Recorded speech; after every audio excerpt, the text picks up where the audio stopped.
Okay guys, good evening sa inyo lahat, mga Lodi, mga content creator, mga vlogger. Ngayon, simulan ko na yung acting diet challenge. At ito na, may konting improvement. Ramdam ko na sa katawan ko na talagang lumulog na yung akin. Hindi na siya matigas. At guys, share ko lang sa inyo yung aking mga equipment na ginagamit. Actually, simple mini equipment. Ito yung ating roller sa ating twister. So yun lang ginagamit ko. Basic na para hindi masyado tayong mapagod, dahil gumastos sa mga equipment. Yun lang. And then proper diet. So what I have now this morning is basically just a coffee, black coffee. And after nyan, uminom ko ng olive oil, isang kutsarita sa isang kutsaritang apple cider together with the water on the cup. Dito lang. So, yun, naninom ko yun. So, haluin nyo lang yun.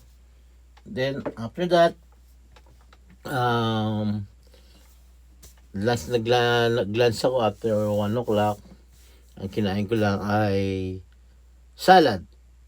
Lettuce, romaine lettuce, then a little bit croutons, then olive oil, and some sesame oil. Tapos dinigyan ko ng konting pepper saka ng chili garlic pepper o chili garlic pepper, masarap yun. So yun lang. So wala mo na tayong meat ngayon. So ang plano ko, so Monday, then today, tomorrow is Tuesday. I'm gonna have also again the salad, and then after the salad, Wednesday I'm gonna have only the protein. So yung protein ko maybe chicken only, or maybe salmon, like that only. That's it, and we will see what's gonna happen on next Sunday, and I will show you what's the difference with my stomach sa mga previous video ko. Kaya lagi ko nag-update sa inyo, pinipicturean ko. So, guys, samahan nyo dito sa journey ko ng pagpapayat.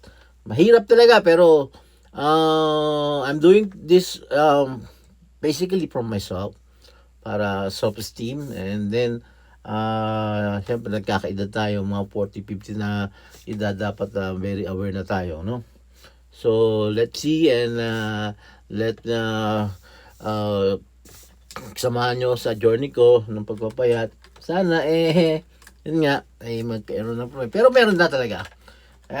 Matagal na talaga to, hindi to overtime, hindi to overnight na pagbabago. Kailangan tiyaga lang talaga dito, tiyaga, yung focus ka, no? Hindi ka tatamarin, no? Hindi ka matatim sa mga kakainin mo. Pero ako, pag Sunday kumakain ako ng kanin. So, dumami ko ng kanin. Lunch lang yun after church. So, lunch, wala nang dinner yun.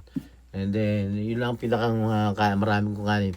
So, whatever, kung paano yung partner doon sa yung handa sa simbahan, yun ang kinakain ko. So, guys, muli, sana ma-challenge kayo at ma-encourage kayo na kung nakaya ko, kaya nyo rin namin. So, that's it for today, and that's for tonight. And sasabi sa iyo, don't waste your time. A day without laughter, a day without smile is wasted. Thank you guys. Bye-bye.